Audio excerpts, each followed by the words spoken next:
Everybody knows he's a liar. Elections have consequences. What does the future hold for the LGBT plus community after the US election? To answer that, let's break it down and look at the main contenders, their records, and their promises. In the red corner, Republican President Donald Trump. He's standing for re-election with Vice President Mike Pence. Yes, the fly guy. In the blue corner, we have Democratic nominee Joe Biden and his running mate Kamala Harris. Biden is a former vice president, having served under Barack Obama. This also gives the internet one last chance to talk about our bromance.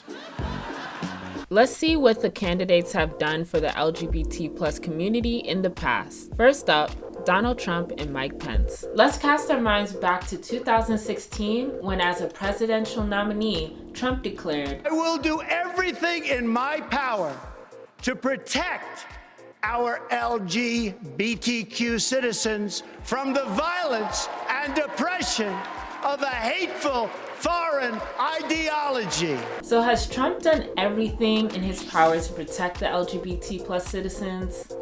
The short answer is no. In fact, Trump's record with LGBT plus rights has been described as inconsistent at best and violently anti-queer at worst. I, Donald John Trump, do solemnly swear.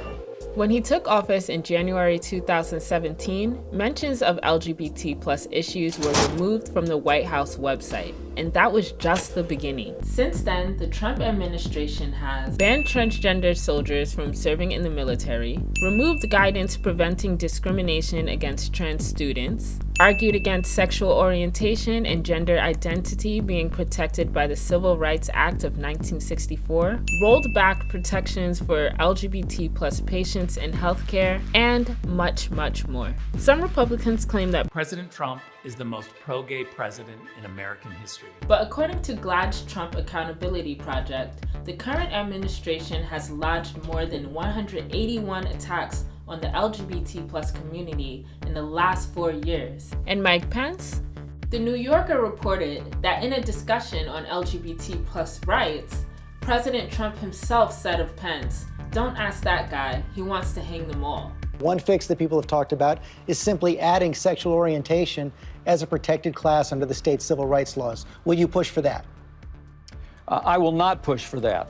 Mike Pence has a long record of supporting anti-LGBT plus policies, both historically as governor of Indiana and recently as vice president.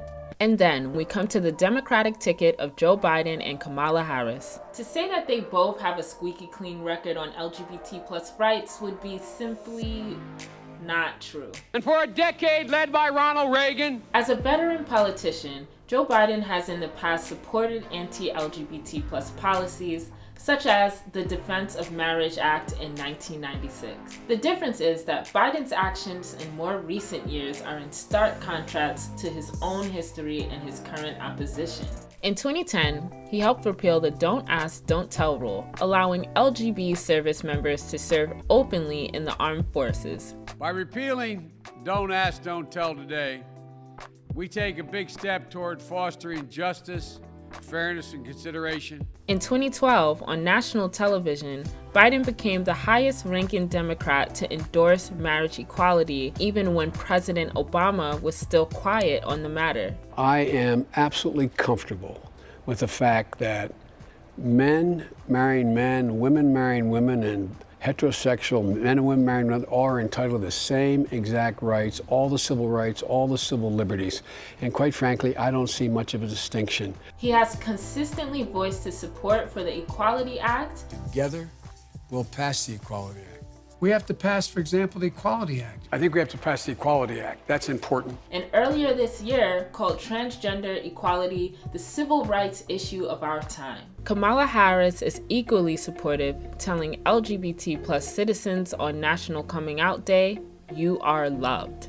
Harris helped in the fight to end the gay and trans panic defense and was the first of her primary opponents to endorse marriage equality. But she has faced criticism for her work as Attorney General of California, particularly for refusing transgender inmates prescribed gender-affirming surgery. Harris has since stated that she takes full responsibility and has called for a better understanding of the needs of transgender people.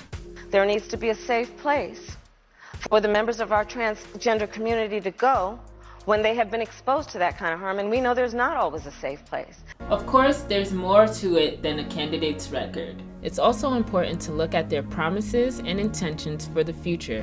What is likely to happen if Trump is re-elected?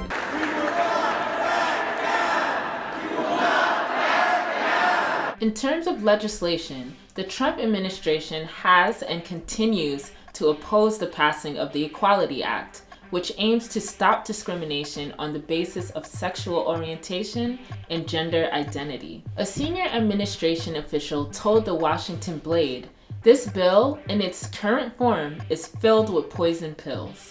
The administration, in a new filing, asked the Supreme Court to abolish Obamacare, the health care program on which more than 20 million Americans depend. They also continue to oppose the Affordable Health Care Act, aka Obamacare. Obamacare is a complete and total disaster. And have already tried to repeal key protections for LGBT plus people. The Trump administration plans to overturn a regulation that protects transgender patients from healthcare discrimination. Late yesterday, the Trump administration completed a change to the Affordable Care Act, rolling back a policy that protected transgender patients from discrimination. The fight is ongoing. And if Trump loses the election and Joe Biden becomes president, what will that mean? Well, Biden has certainly been more vocal for the LGBT plus community, both in terms of support and promises for the future. LGBTQ people should expect a government that sees them again and a country that stands up for them. He tweeted, "I'll fight every day in the White House to create a country where you can live open, proud, and free without fear." Biden and Harris also have a list of tangible promises that they want to implement. We have to pass, for example, the Equality Act, ensuring that the rights of LGBTQ people are enshrined in our law. Expand access to health care.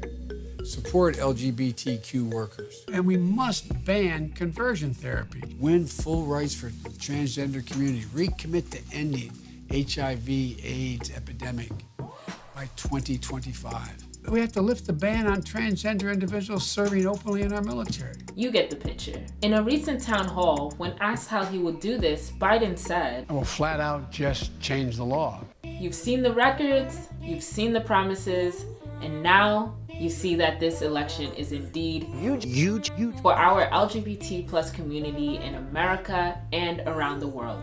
I hope this has helped you. Now get out there and vote.